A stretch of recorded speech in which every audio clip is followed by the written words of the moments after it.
경기도 외곽의 낡은 아파트 단지. 회색빛 콘크리트 외벽은 세월의 흔적을 고스란히 품고 있었고 복도에는 오래된 화분들이 띄엄띄엄 놓여 있었다.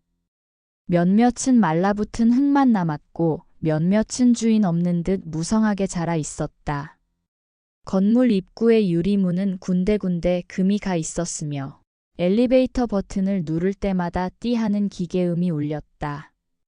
하지만 그 소리는 활기라기보다는 권태에 가까웠다. 엘리베이터가 덜컹이며 멈출 때마다 김영숙은 본능적으로 손잡이를 움켜쥐곤 했다. 좁고 낡은 공간은 숨을 옥죄는 듯했고 벽 거울에 비친 자신의 얼굴은 어쩐지 더 늙어 보였다. 주름 사이로 새어나온 피곤이 오늘 하루만의 것이 아님을 스스로도 잘 알고 있었다. 현관문을 열자 반듯하게 정리된 거실이 그녀를 맞이했다. 정리된 방은 깔끔했지만 동시에 차갑고 고요했다. 마치 호텔 객실처럼 생활의 흔적은 최소한만 남아 있었다. 달력에는 병원 예약일과 장보기 메모만이 덩그러니 적혀 있었고 아이들이 어릴 적 남겼던 그림과 사진은 빛발에 있었다. 그 사진 속 환한 웃음은 이제 명절에나 겨우 볼 수 있는 얼굴이었다. 영숙은 거울 앞에 서서 혼잣말했다. 아이고 오늘도 내 인생 고장난 엘리베이터 같네. 올라갔다 내려갔다 어디로 갈지 몰라.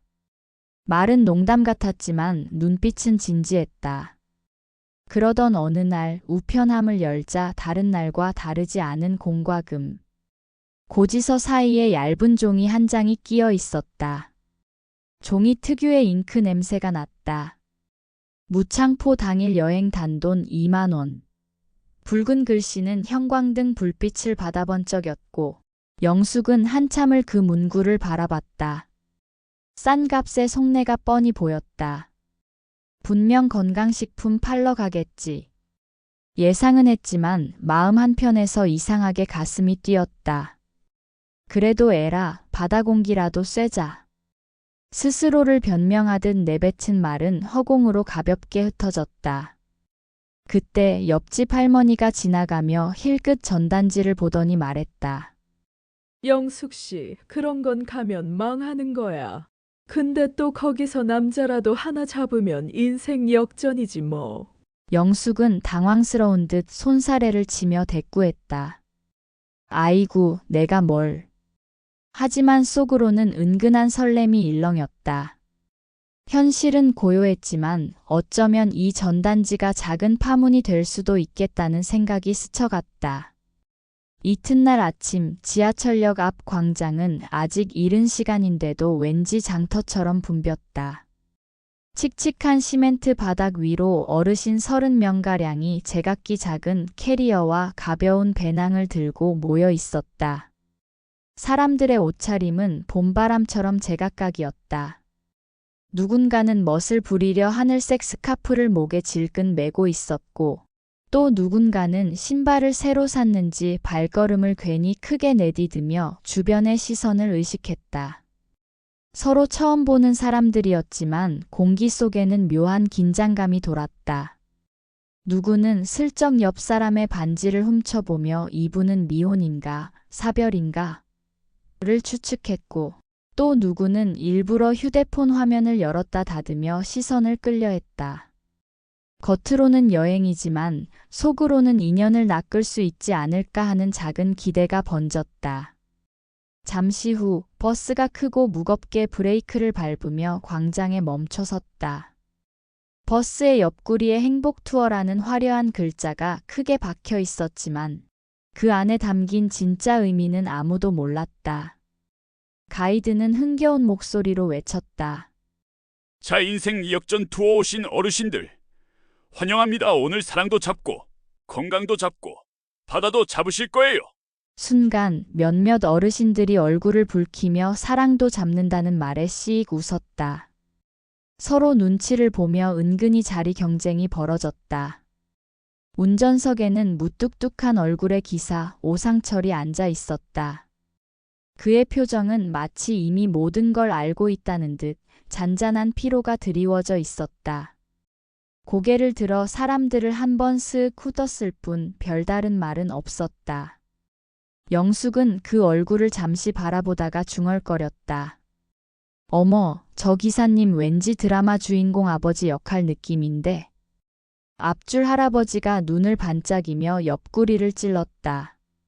저 양반이랑 이어지면 기사 부인 되는 거예요. 교통카드 공짜로 태워줄지도 몰라. 모두들 박장대소했지만 속으로는 아니, 진짜 가능성 있나? 하는 희망이 번졌다. 버스가 출발하자 여행은 이미 설레임과 농담으로 덮여 있었다. 버스는 시내를 벗어나 국도로 접어들었다. 창밖으로 고층 건물 대신 들판이 나타나고 간간히 비닐하우스가 이어졌다. 그 순간 가이드는 마이크를 붙잡고 열정적으로 외쳤다. 자, 여러분. 오늘 여행의 하이라이트는 뭐다? 네. 바다 아니고 건강식품입니다. 그 말이 끝나자 뒷자리에서 한 아주머니가 쏘스라치게 소리쳤다. 어머, 나 받아보려고 온 건데 건강식품이면 환불해 주세요. 순식간에 버스 안이 술렁였다. 다른 어르신은 호탕하게 웃으며 받아쳤다. 그래도 혹시 알아? 여기서 연애 보조제도 팔지도 몰라. 농담에 웃음이 터졌지만 웃음 속에는 은근한 기대가 묻어났다. 버스 안은 어느새 시끌벅적했고 영숙은 창밖을 향해 깊은 한숨을 내쉬었다. 아이고, 내가 이걸 왜 타가지고. 잠시 후 버스가 휴게소에 멈췄다. 사람들은 화장실과 편의점으로 쏟아져 나갔지만 오상철만 자리에 남아 있었다. 무심하게 앞만 보던 그의 옆모습이 유난히 고독해 보였다. 영숙은 비닐봉투를 꺼내 조심스레 다가갔다. 기사님, 드시고 힘내세요. 그는 샌드위치와 음료수를 보며 잠시 망설이다가 짧게 대답했다. 돈 안 내고 준 거 맞죠? 영숙은 어이가 없어 웃음을 터뜨렸다. 기사님, 제가 무슨 장사꾼인 줄 아세요? 그냥 인심이에요. 그때 뒤에서 한 아저씨가 다급히 소리쳤다. 저도 주세요. 영숙은 얼굴이 붉어졌다. 당황스러운 상황이었지만 오상철은 고개를 숙이며 작게 미소를 지었다. 판매장 앞에 버스가 멈췄을 때 유리문에는 큼지막한 현수막이 걸려 있었다. 건강을 잡으면 사랑도 잡힌다. 문구가 번쩍였다. 안으로 들어서자 환한 조명이 눈을 찌르고 무대 위에는 자석 팔찌와 안마기가 빛을 발하고 있었다.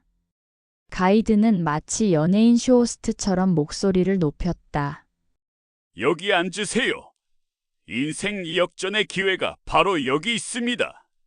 오늘만 특별가. 순간 한 할머니가 손을 들며 소리쳤다. 이거 차면 남편이 돌아옵니까? 관객석은 박장대소로 흔들렸다. 다른 할아버지가 나섰다. 그건 모르지만 젊은 여자들이 돌아올지도 몰라. 판매장은 이미 건강기기보다 즉석 개그 무대 같았다. 영숙은 옆자리 할머니가 지갑을 꺼내는 걸 보고 손을 잡았다. 할머니, 이거 인터넷에서 반값이에요. 지금 사면 손해야. 할머니는 놀라 지갑을 가방에 다시 넣었다. 그 모습을 본 가이드는 불만스러운 얼굴로 노려보며 목소리를 높였다. 거기. 방해하지 마세요. 오늘 분위기 깨지면 책임지실 거예요? 영숙은 순간 막장 드라마 주인공처럼 맞받아쳤다. 내가 책임진다고 했잖아. 어르신들 지갑은 내가 지킨다고. 관객석에서 환호가 터졌다. 사람들은 박수를 치며 브라보를 외쳤다. 오상철은 먼 발치에서 그 장면을 보고 고개를 절레절레 흔들었지만 입가에는 또다시 알 수 없는 미소가 번졌다. 한참을 달린 끝에 드디어 바다가 눈앞에 펼쳐졌다. 햇살에 부서지는 물결은 은빛 조각처럼 반짝였고 바닷바람은 오래된 기억을 불러내듯 얼굴을 스쳤다. 사람들은 일제히 휴대폰을 꺼내 사진을 찍으며 떠들썩했지만 영숙은 조용히 파도 소리를 들으며 해변 쪽으로 걸음을 옮겼다. 그때 멀찍이 바다를 향해 홀로 서 있는 오상철이 눈에 들어왔다. 두 손을 주머니에 찔러 넣은 채 묵묵히 수평선을 바라보고 있었다. 그의 어깨선은 바다와 겹쳐져 있었고 그 옆모습에는 왠지 모를 쓸쓸함이 배어 있었다. 영숙은 망설이다가 가까이 다가갔다. 조심스러운 목소리가 바람에 실려나갔다. 바다가 예쁘네요. 그는 고개를 돌리지 않고 짧게 대답했다. 예쁩니다. 짧은 대화 후 묘한 정적이 흘렀다. 그런데 갑자기 뒤에서 어떤 할머니가 외쳤다. 기사 양반, 나도 바다 예뻐요. 바로 이어 한 할아버지가 소리쳤다. 아니, 바다가 아니라 내가 예쁘다고.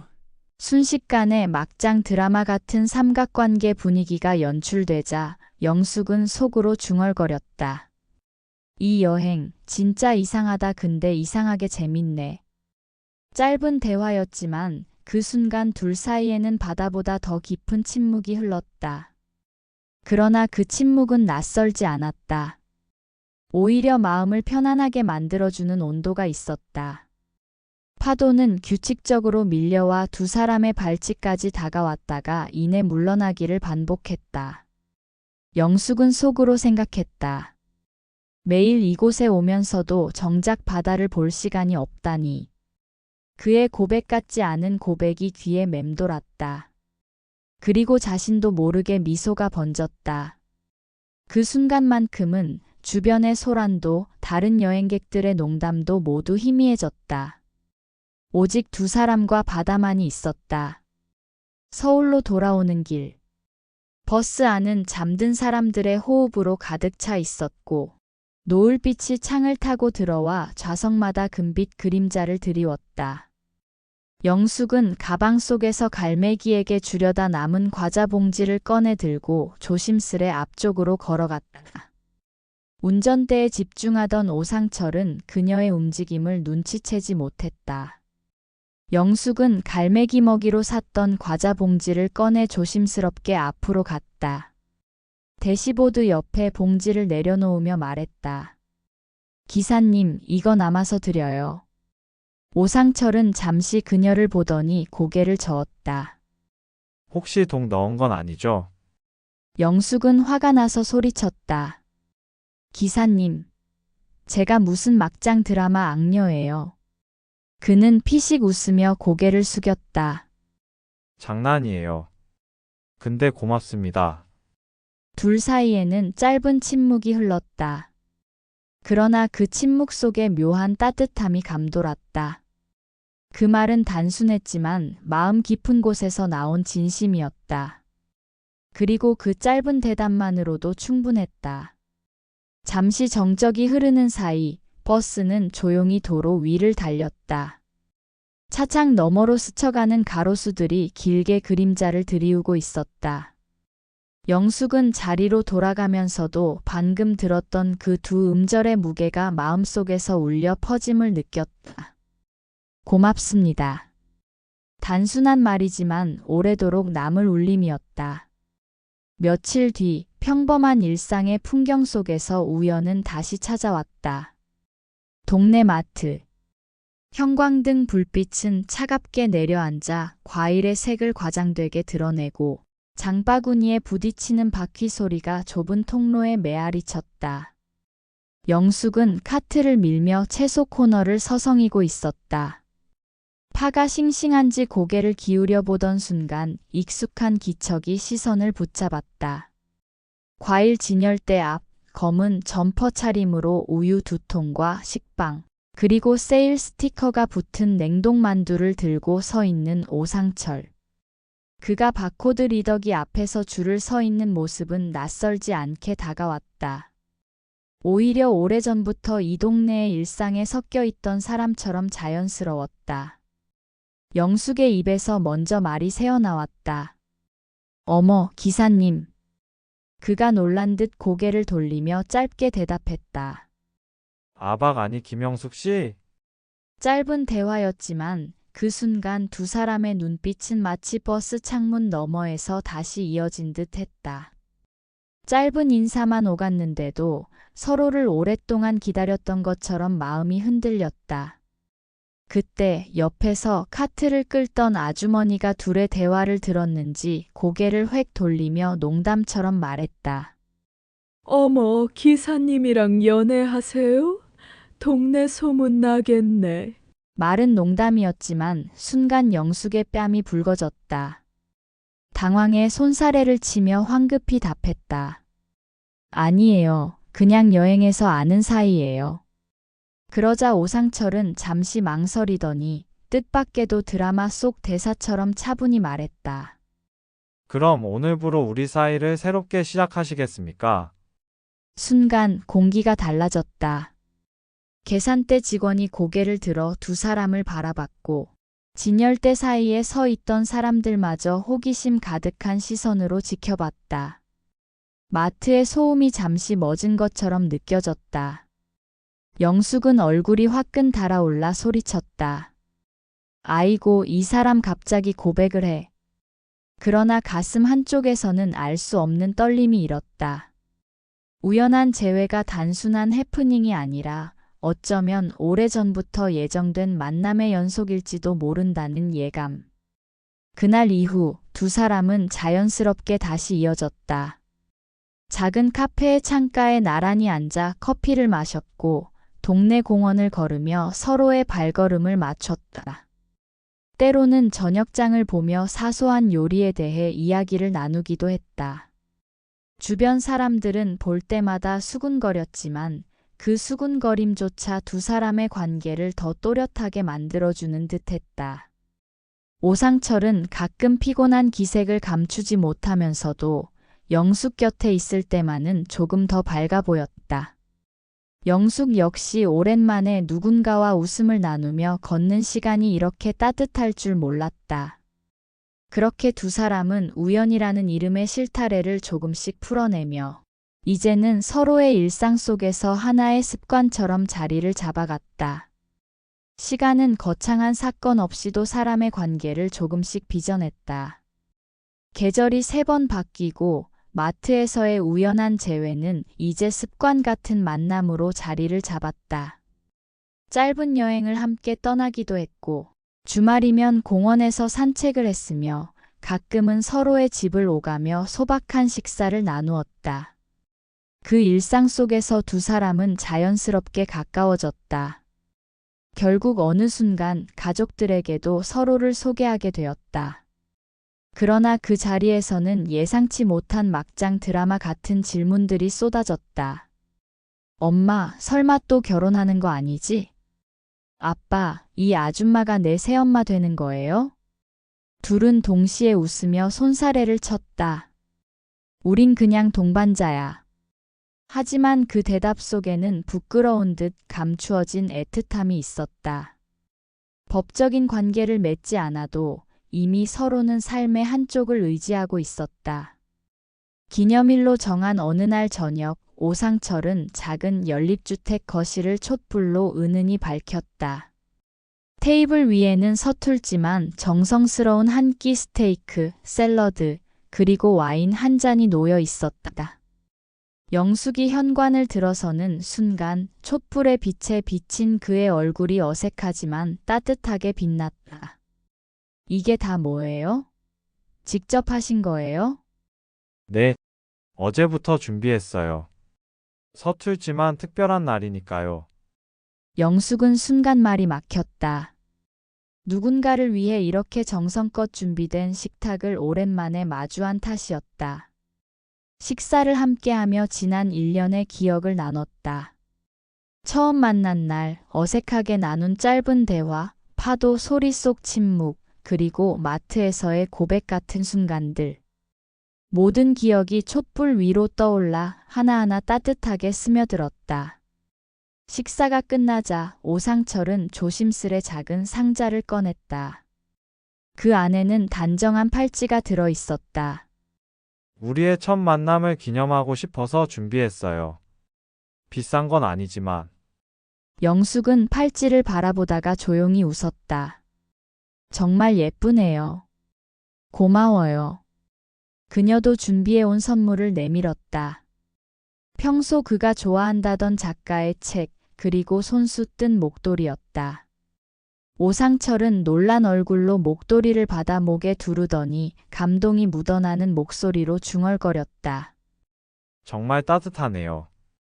이번 겨울은 외롭지 않겠어요.